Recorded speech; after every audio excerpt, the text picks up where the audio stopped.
Imagine being stranded at sea, surrounded by endless water, with no way out. Now picture realizing that the real monster isn't lurking beneath the waves, it's standing right in front of you. That's the nightmare Dangerous Animals throws its viewers into, and this chilling Australian horror has just found a new streaming home in the UK. At the heart of the story is Tucker, played by Courtney. But this isn't the version of Courtney you may know from action blockbusters. Here, he transforms into something darker, more unpredictable. Tucker isn't just dangerous, he's obsessed.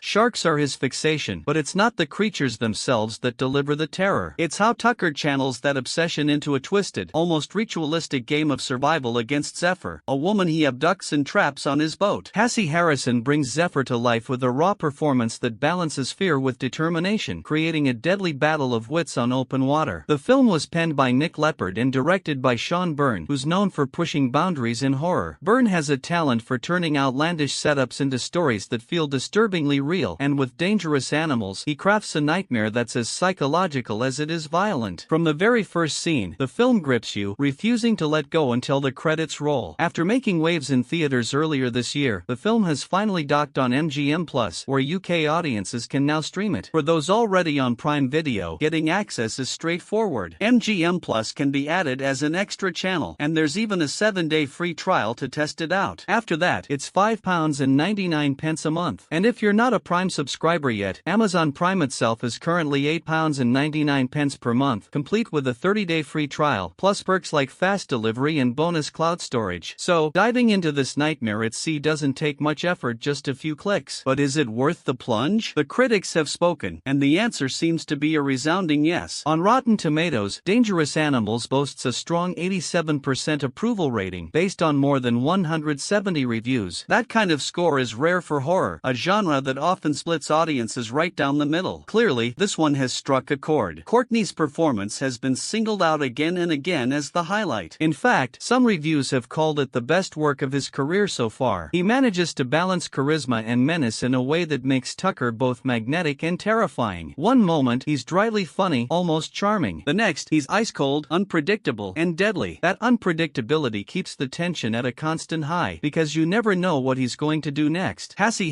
meanwhile, doesn't just play the victim. Zephyr is resourceful, determined, and unwilling to give up without a fight. Together, their dynamic becomes the heartbeat of the film, two strong performances colliding in a confined, claustrophobic space, with the ocean stretching endlessly around them. Critics have been generous with praise. Our own review described the film as hooking viewers from the very first moment, thanks to Courtney's standout work. The AV Club highlighted both lead performances, calling them killer turns that fuel a gritty and violent ride across open waters. RogerEbert.com noted the cleverness of the film's structure, calling it an efficient, clever genre mashup that pulls elements from psychological thrillers and survival horrors to create something new. And Time Out went even further, suggesting Byrne's slick direction may keep horror fans wary of the ocean for years to come. What makes Dangerous Animals so effective is that it never relies on cheap jump scares alone. Instead, it layers its horror, mixing atmosphere, tension, and unsettling character dynamics. The boat setting creates a natural sense of isolation, amplifying every moment of conflict. The ocean is vast, but for Zephyr, there's nowhere to run. Every escape attempt is met with Tucker's cold determination, making the audience wonder not if but how she can possibly survive. The film also taps into something primal. Humanity's fear of the unknown depths has existed for centuries, and pairing that with a human predator obsessed with sharks feels both symbolic and terrifying. Tucker becomes a reflection of the very creatures he idolizes, patient, ruthless, and always circling his prey. Now that it's streaming, Dangerous Animals feels primed to become a late-night favorite for horror fans who crave something intense, brutal, but also smartly crafted. It's not just gore for the sake of shock. It's a story designed to dig into your nerves and stay there long after it ends. And if horror isn't quite your style, Prime Video recently dropped something entirely different. A slick new spy thriller called Inheritance, starring Phoebe Dynevor. But if what you're after is a film that mixes charisma with chaos, danger with suspense, and leaves you questioning just how safe you'd really be stranded at sea, Dangerous Animals is waiting. So the real question is, would you dare press play?